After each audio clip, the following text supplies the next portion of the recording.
জঙ্গলে খড়ি সংগ্রহ করতে গেলে কিশোরীকে দলবদ্ধ ধর্ষণের চেষ্টা একদল যুবকের। কিশোরীর চিৎকার চেঁচামেচিতে ঘটনাস্থলে ছুটে আসে স্থানীয় লোকজন। স্থানীয়দের তৎপরতায় পুলিশে গ্রেফতার 4 যুবক। কাছাড়ের কাঞ্চনপুর এলাকার ঘটনা।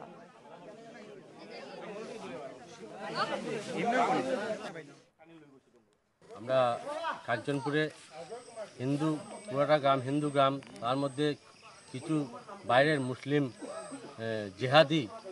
জেহাদিরা এসে এখানটায় কাজকর্ম করছে বেশ কিছু দিন থেকে।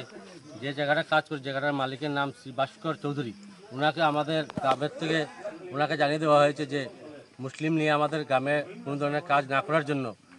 আমাদের গ্রামের কারো কথা না শুনে ভাস্কর চৌধুরী এখানে ঘর বানিয়ে ওদেরকে রাখা হয়েছে। এবং এই আজকের দিনটা আমাদের একটা নিরীহ একটা পরিবারের একজন হিন্দু যুবতী নাবালিকা তাকে দর্শন করার চেষ্টা করে। গ্রামের মানুষেরা এসে ওদেরকে ধরতে সক্ষম হয় এবং মেয়েটিকে উদ্ধার করতে সক্ষম হয়। আমরা সবাই মিলে ওদেরকে ধরে